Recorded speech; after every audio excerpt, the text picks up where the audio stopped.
All right, good afternoon, everyone. It's Lanny McGinnis, President and CEO of the Manitoba Home Builders Association. And on behalf of our event sponsors, the Accurate Technology Group and Federated Insurance, welcome to the 5th session of the MHBA's first ever virtual housing forum.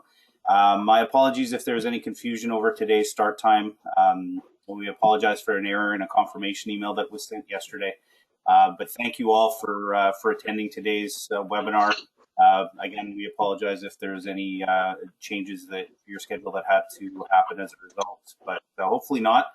And so now to kick off today's session is a quick introduction of today's speaker, Ross Jardine from our event sponsor. Good afternoon, everyone. My name is Curtis Juby from Federated Insurance, and we are your sponsor of today's webinar. It is my pleasure to introduce Ross Jardine of the Construction Safety Association of Manitoba. Ross brings 30 years of experience in the construction industry. In the last 5 years, Ross has been a member of the CSAM Core and C-Core audit team. In addition to performing audits, Ross has delivered construction safety training courses throughout Manitoba, as well as safety conferences in Winnipeg and Brad. Ross is a member of the MHBA Workplace Safety and Health Committee, the Renovators Council, WCA/CAM Safety Committee, and NCSC Training Development Committee. Recently, Ross joined the Client Services team at CSAM. The Client Services team is there for CSAM clients to use for any questions or needs they have in regards to developing, implementing, and managing their core safety programs, as well as providing support to their clients for their training needs. Without further ado, I give you Ross, ladies and gentlemen.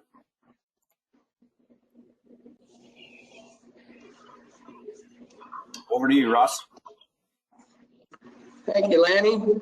Good afternoon, everybody. Welcome to the, as Lanny mentioned, the 5th installment of the virtual training sessions. Today, we're going to be looking at emergency preparedness and what should be available on site. Why won't that go?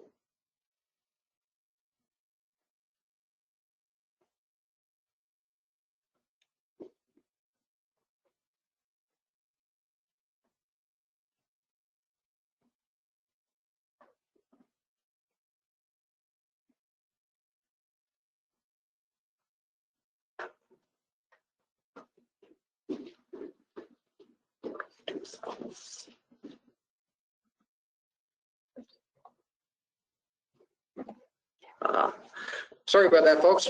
Today's outline, we're going to look at planning. So planning your emergency response on your sites, what equipment you should have available on sites, controlled products, so SDSs, your training, what training should people on your sites have, muster points, and reporting both to the prime contractor and to the Workplace Safety and Health Division. For those of you who are unaware, the CSAM objectives and mandate, we provide contractors with incident prevention methods. We keep contractors informed on changes to legislation that affects them directly. We provide information, resources, and training to help contractors meet their legislated responsibilities, provide a comprehensive safety program, and we are the authority having jurisdiction to provide core or C-Core certification in the province of Manitoba. So emergency planning. Preparing for an emergency situation should be a discussion during your toolbox talks on the first day on site or at orientation. While on site, all workers should have access to a fire extinguisher and first aid kits. If these are usually in a supervisor's truck, what happens if that truck is not on site?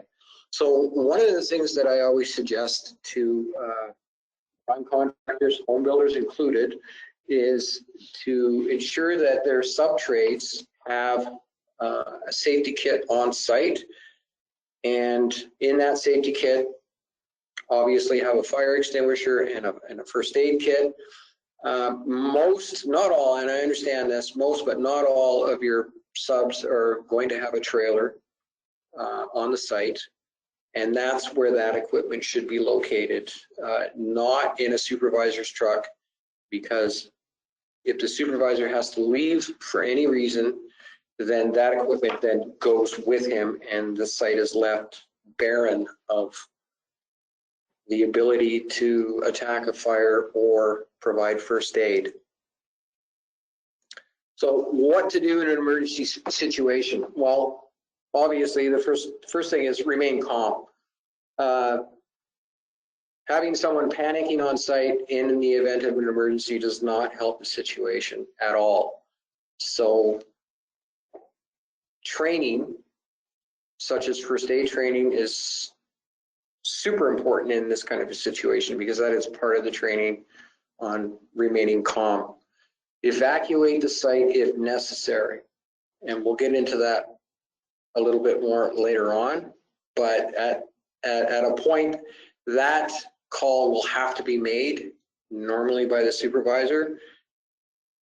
Get off the site and then call for emergency services, usually 911, but depending on the location of the job site. So not all job sites, if you call 911, will you even be able to get through?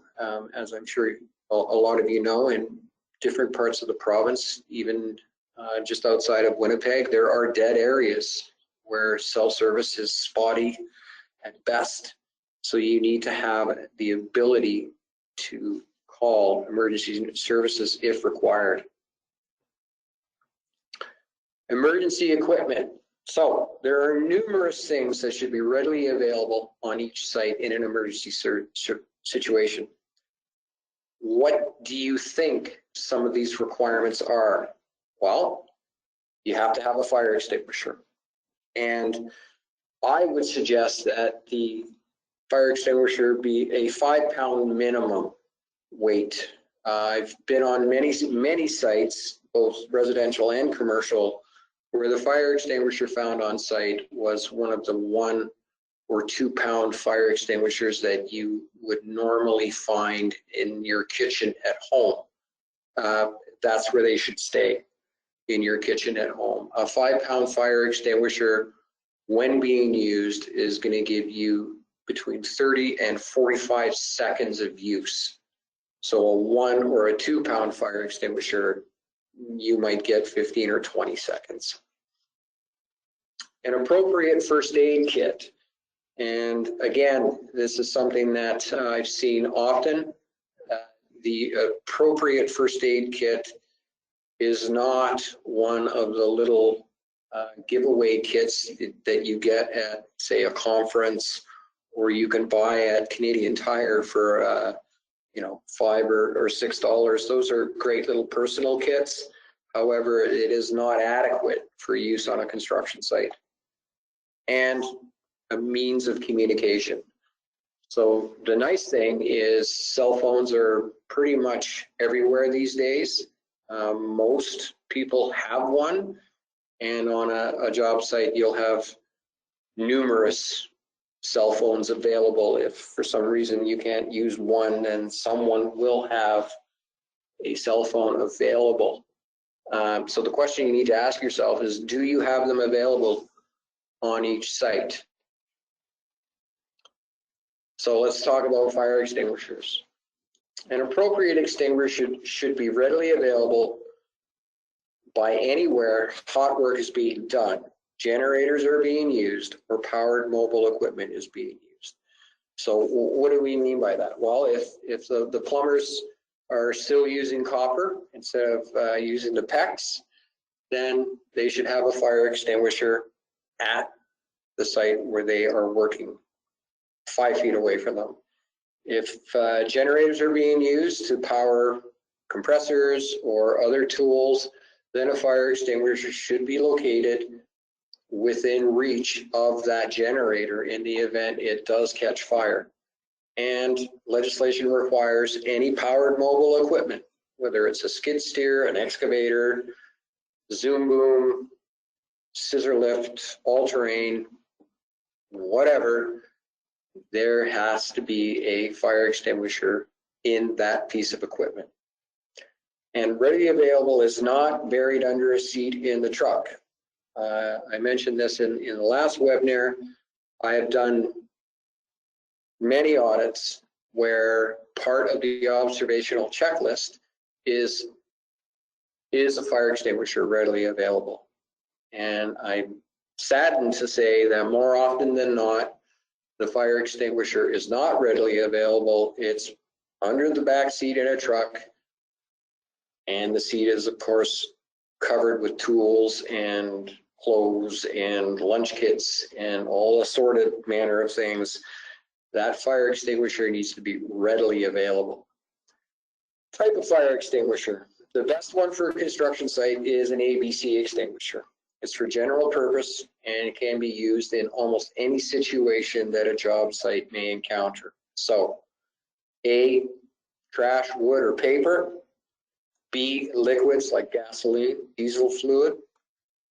Or C, any electrical equipment that may have caught fire. The ABC extinguisher can be used on all three. So as I mentioned, Class A used on wood, paper, textiles, rubbish, garbage cans can easily catch fire. I would suggest that most sites these days, no smoking is allowed on the site, which is a good thing, because then you don't have the concern of a errant cigarette causing a fire and burning one of your builds down. Class B used on any flammable liquids or products, and Class C used on electrical equipment. Part of the observational checklist that we follow for CORE or C-Core requires inspections. So every extinguisher will have a gauge at the top. The gauge should be checked monthly to ensure that the extinguisher is ready to use if needed. So the picture on the left shows the gauge not in the green, it says charge. That extinguisher should be removed from site and sent for refill. The picture on the right shows the gauge in the green. This is a fully charged, ready to use fire extinguisher. Part of the observational checklist are extinguisher tags. Each extinguisher should have a tag of some sort or some sort of a checklist available to verify that monthly inspections are done. So as you can see in the photographs, it's a simple case of checking the extinguisher and then initialing beside whatever year the tag has on it. These tags should be attached to the extinguisher or readily accessible in order to verify. The one on the far right, the tin one, very familiar with these. It's actually one of the better ones because it won't get wet and then the tag won't fall apart, and a simple hole punch will show that the extinguisher has been inspected. As an auditor, I would accept that. Your controlled products. This is a big one, simply because often when we go on sites for either audits or site assessments, the SDSs are not available on site. So part of your planning is to be prepared with all relevant equipment, including safety data sheets or SDSs for the controlled products that you will be using on site. So that includes glues, adhesives, gasoline, diesel, oils, paints, caulking, insulation, spray foam, etc. Why is this important? Well, if for some reason a member of one of your subtrades needs to be taken to the hospital because they've ingested glues or adhesives or whatever has happened, a copy of that SDS should accompany them to the hospital or clinic so that when they see the doctor, they can tell the doctor, this is what this person has been exposed to. You can have them on paper or electronically. Many companies are using various electronic platforms to carry their SDSs, and that's fine as long as they're accessible. And that's the big thing. Now, for prime contractors, the question I'm often asked is, who's responsible to provide the SDS? Is it the prime or is it the sub? Legislation, it is the subcontractor. They are the one who are bringing it on to your site as the prime contractor. Therefore, they are responsible to provide the SDS to both you as the prime and their own employees. So you want to be checking up on that, making sure you're getting copies of SDSs from your subtrades as they bring different products onto your sites. Excuse me, SDS sections will describe what to do in certain emergency situations. You should be aware of the following sections. Section 4, first aid measures. Section 5, firefighting measures. And Section 8, exposure controls and personal protection. Now, this is if you have proper SDS. The whole concept behind the safety data sheet is that while GHS was being put into force, we went from MSDS, so material safety data sheets, to SDS, safety data sheets. The reason for that was to get all the documentation into one template, one platform, so that no matter where you are in Canada or in any of the signatory countries, if you're looking at an SDS, Section 4 is always going to be first aid measures. Section 5, again, will always be firefighting measures. And Section 8 will always be exposure controls and your PPE, as opposed to the old system under MSDS. First aid measures on some were in Section 8, on others they were in Section 5, and so on and so forth. So it wasn't consistent. And that's what the SDS does, is it brings consistency to each section, and it's always going to be, as an example, first aid measures will always be Section 4 if you have SDS. A question I often get is, how long are these valid for? SDSs are valid for a minimum of 3 years or the most recent copy available. So go to your suppliers, ask them for an SDS, or go to their websites and download the most recent copy. You're good to go. Training for an emergency. So all workers should be trained in the proper use of a fire extinguisher in order to deal with a fire. The general rule of thumb is that if it cannot be extinguished within 30 seconds, evacuate the site and call the fire department. Your emergency plan should be tested to ensure workers' understanding. This includes fire drills and other emergency situations, such as natural gas leak, medical emergency, or tornadoes. Now, there was an attachment sent out for this purpose. It's a Excel spreadsheet, and there's actually 2 forms on it. Now, the fire drill or evacuation is a core requirement. It is found in Section 12, I believe. I'm working from memory here. At any rate, fire drills should be done at least on an annual basis. And we put together a form for you, and by all means use that. Now, the emergency response drill, question 11.3 in section 11 of the audit, is different than fire drills. So the emergency response drill is what type of drill is conducted? Is it in a medical emergency, heart attack, choking, chemical spill, gas leak, etc.? And what noted deficiencies? So what we're asking in question 11.3 is, testing your emergency response in the event there is an emergency outside of a fire. So it could be a natural gas leak. It could be a amputation, serious cut, fall. And that is question 11.3. We've given you a document to use to meet that requirement. The other handout that we have is, and should be posted on site, I would suggest that the prime contractor fill this form out or a form like it and post it on the site in a conspicuous location.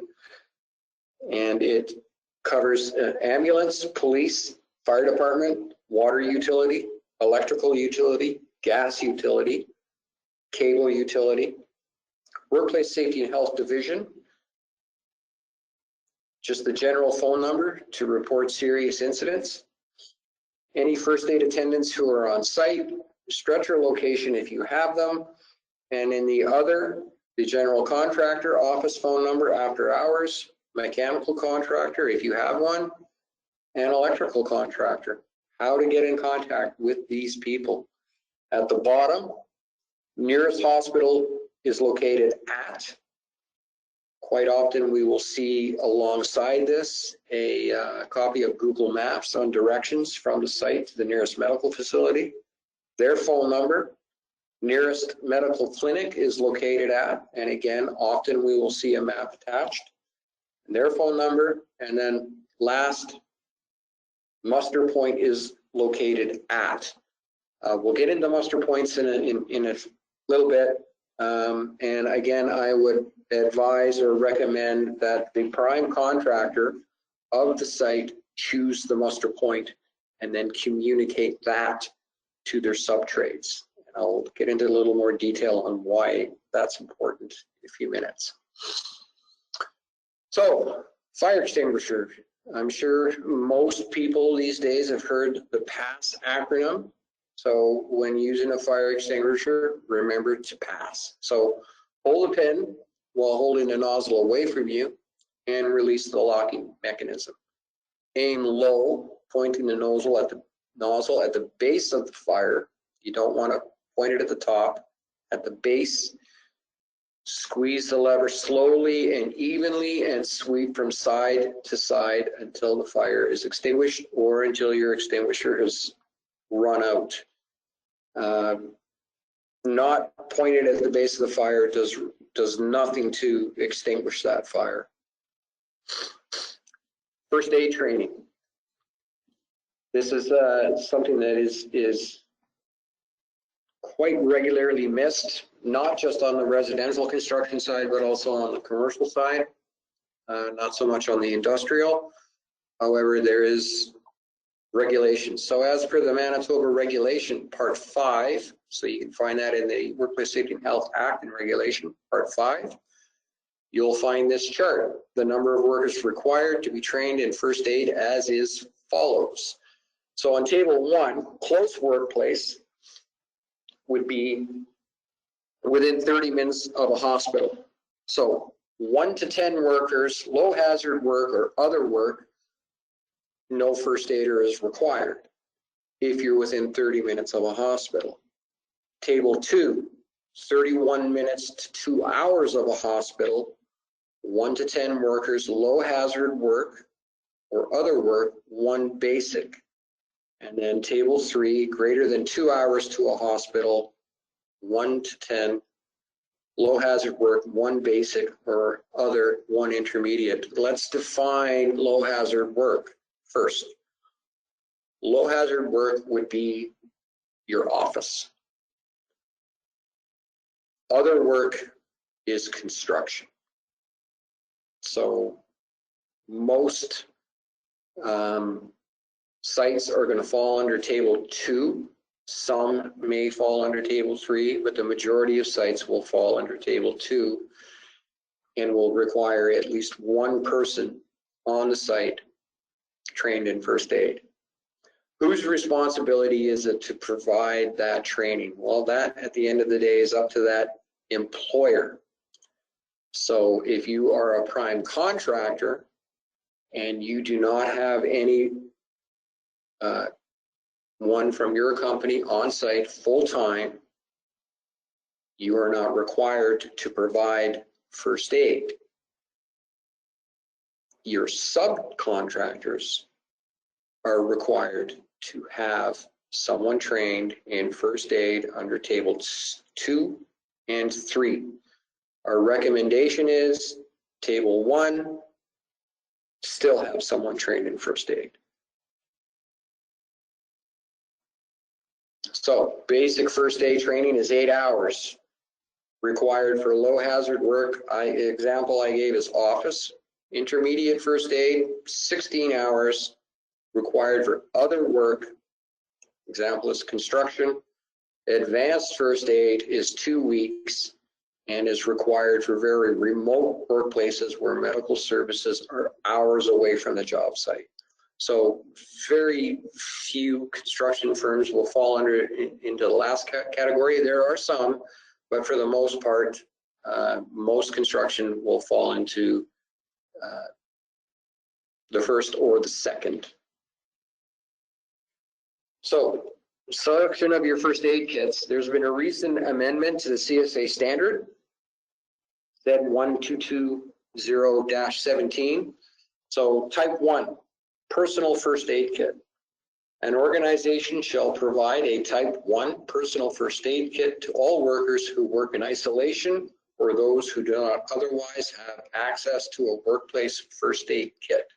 So for an employer who is sending an employee out onto a site to do cleanup or whatever, they need to have a small personal first aid kit. So, you know, one of the little red ones would be adequate for a single person. Type 2, basic first aid kit, small, medium, and large. A type 2 basic workplace first aid kit is suitable for most workplaces with a low risk work environment. Basic first aid kit contains the minimum content requirements for each of the 3 sizes of type 2, small, medium, and large, and is based on the number of workers at the workplace per shift. Type 3 intermediate first aid kit, small, medium, and large. Intermediate first aid kit is suitable for workplaces with a higher risk level work environments. A type 3 kit contains all the items in a type 2 kit in accordance with CSA requirements, plus additional items to meet the needs of workplaces with an increased risk of first aid events in a higher risk environment. So for construction site, the type 3 small kit would be appropriate to have on the site. So type 1 personal, number 1 employee or work in isolation. Type 2, 2 to 25 workers, 1 small, 26 to 50 workers, 2 small, 1 medium, 50 to 100, 4 small or 2 medium, or 2 small and 1 medium, or 1 large. Type 3 intermediate, 2 to 25 workers per shift, which is what most construction crews fall under that number. 1 small into type 3 intermediate kit will meet the CSA standard, and then so on, 26 to 50 workers per shift, 2 small, 1 medium, and 51 to 100 workers per shift. 4 small or 2 medium, or 2 small and 1 medium, or 1 large.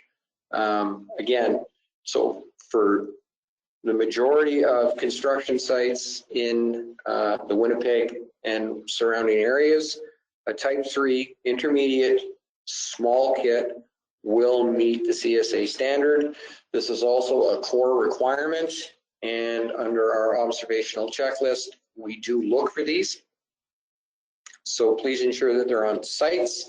And again, it is not the prime contractor's responsibility to provide these kits. It is, however, the prime contractor's responsibility to ensure that your subcontractors are providing the correct first aid kits for their employees.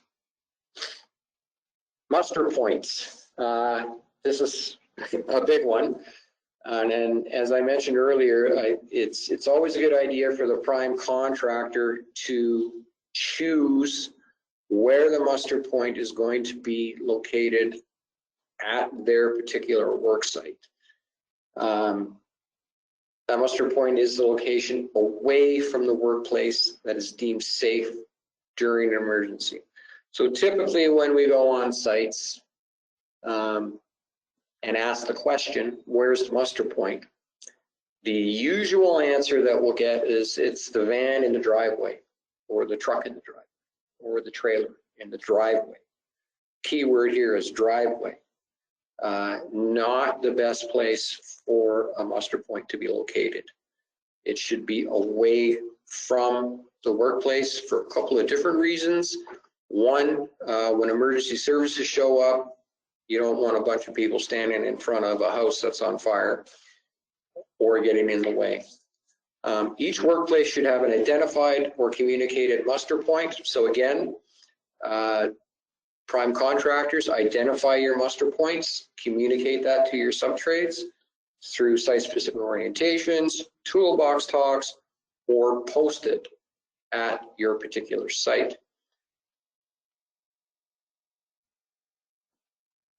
So where's a good muster point for this identified work site?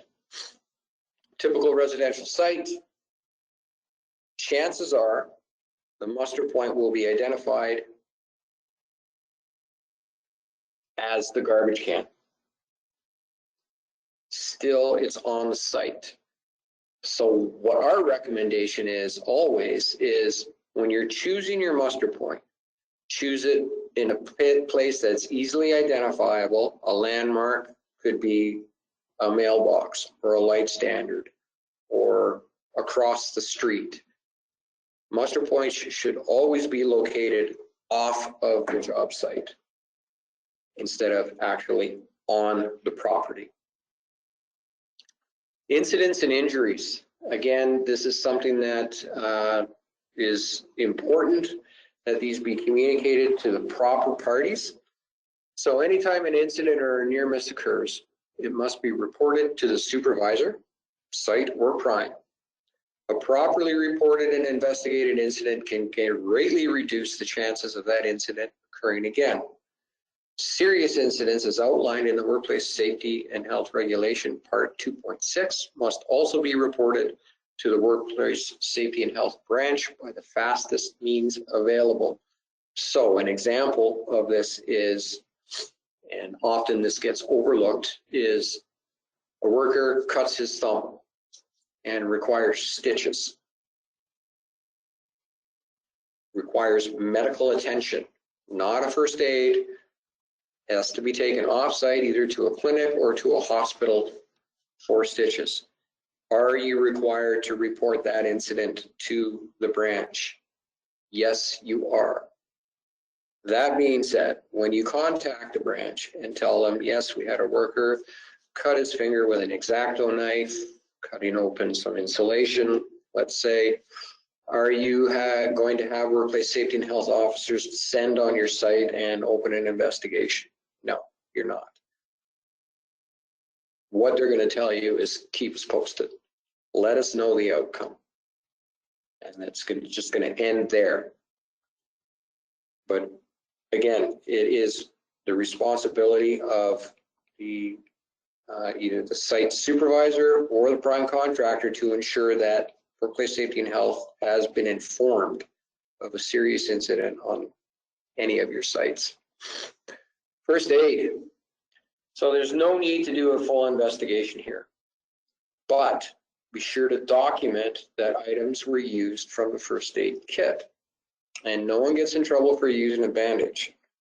When these get reported, it assists the worker in proving that they got injured at work should the injury get worse, infected, etc. And they now require time off or have to file a WCB report. Here's a scenario. Worker cuts his finger, doesn't report it to his supervisor, just bandages it up, goes back to work. There's no documentation that this worker cut their thumb or scraped their knee or whatever. and 3 days later, it becomes infected and the worker has to open a WCB claim. One of the things that WCB is going to ask for is any documentation to prove that this injury occurred at work. If none can be provided, WCB can then deny the claim if they so choose. And then that worker is just left with nothing. So communicate to your subs. It's important that first days are reported and documented that they have happened. Near misses. Again, often not reported at all. And I find in interviews, one of the reasons that it's not reported is that no one has taken the time to explain to the worker exactly what a near miss is. So part of a toolbox talk is the explanation on a near miss. So an incident that occurred that could have caused an injury, damage to property or equipment, but didn't. No one gets in trouble for reporting near misses. Here's the thing about near misses is they have a tendency to repeat themselves.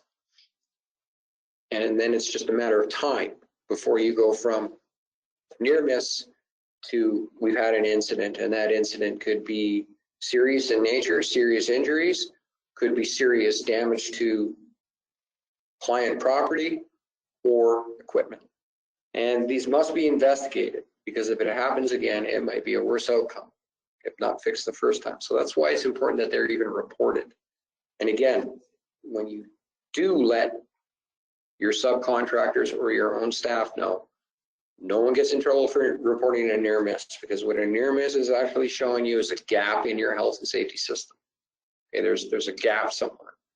And the idea is to narrow that down, find out where that gap exists, and close it, whether it's through review or revision of safer practices, procedures, or writing a new one. The CSAM App. For those of you who are not familiar with the CSAM App, we spent a great deal of time putting this app together, and it has over 20 plain language topics used in construction, as well as full access to the Act and regulation without Wi-Fi service. So once you download the app, you've got a copy of the Act and Reg on your phone at all times. It's a handy little thing.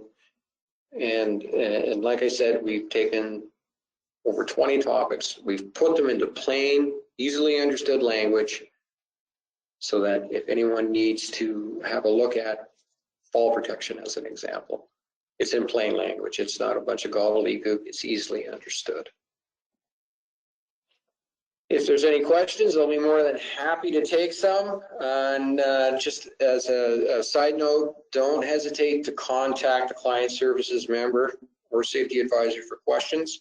There's our telephone, 775-3171. We have our general email box, safety@constructionsafety.ca, or my email here at CSAM, ross@constructionsafety.ca. Just like to reiterate to all of you, you're all clients of CSAM. You're either members or you have core C-Core certification.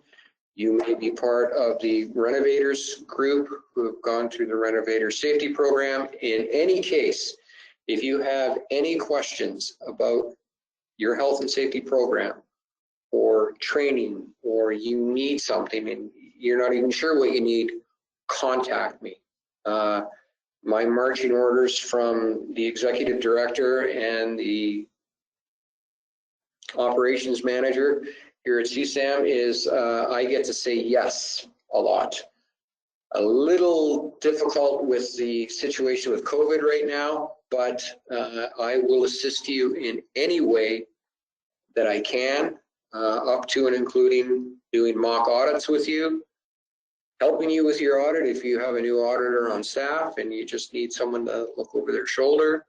That's fine. I'll be more than happy to do that. Or I can come into your facility, your company, and look at your filing system, look at your program, whatever you need, just let me know and we'll make arrangements.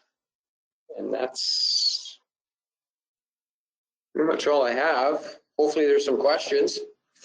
Yeah, it looks like we do have a few already in the chat box there. So if anybody else does have questions, you can put them in the chat function, or you can unmute yourself and ask away.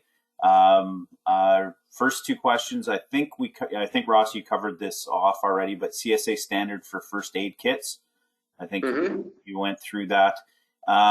Second question, would temporary electrical heaters be considered hot work also? Not specifically hot work, but then again, if you're going to have temporary electrical heaters in your builds, which I know many of you are going to start, putting heat into some of your basements because you need to pour floors, or you just need to, have that building at a warmer temperature. I would absolutely have a fire extinguisher readily available by that heater, for sure, and make sure everyone in the building knows where it is in the event, because it would be a shame to lose a build because a temporary heater shorted out and then caused a fire and burned a home down that was half finished. So yes, I would absolutely have a fire extinguisher readily available for that use. Okay. Next question. To be clear, if we send 2 employees to a site and they each have their own type 1 personal, would that be sufficient? Are they on the same site? To a site, so I'm assuming yes. Okay, yeah.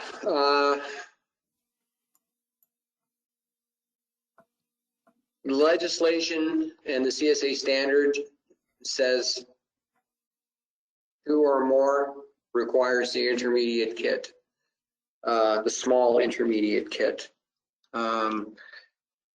If I were to come on site and do an audit and see that the 2 personal kits were adequate for the 2 people on site, as an auditor, I wouldn't have a problem with that, as long as they are readily accessible and they meet, the single person standard. Workplace safety and health officers, I can't speak for them. I'm not entirely sure what they would say, but I suspect they might be okay with it. And, as I'm sure many of the people who are online here know, you have one inspector who's fine with one thing and you have another inspector who's not fine with the thing that the inspector was fine with on the other site. So as an auditor, the 2 personal kits for 2 workers, that's fine. I wouldn't have a problem with that. If there were 3 workers and 2 personal kits, then yes, I would be asking to see the small intermediate kit. Okay. Any other questions for Ross?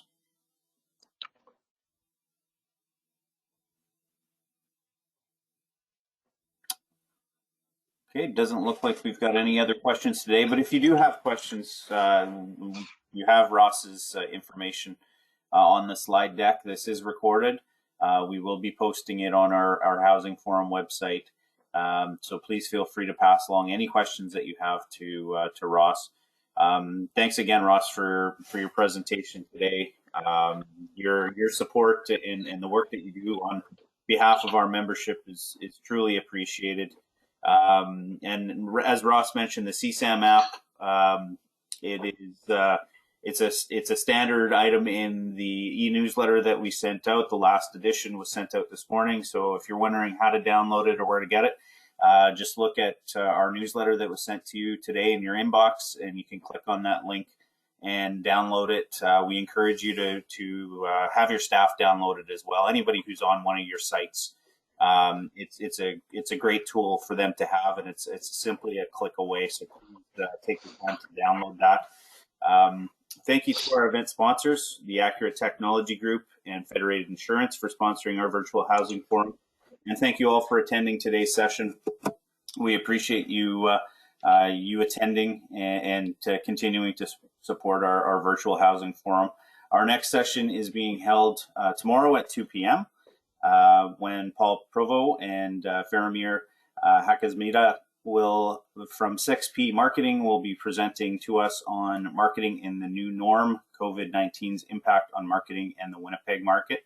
So until then, have a great rest of the day, everyone. We'll see you tomorrow, and stay safe. Thanks, everyone. Have a good day. Take care.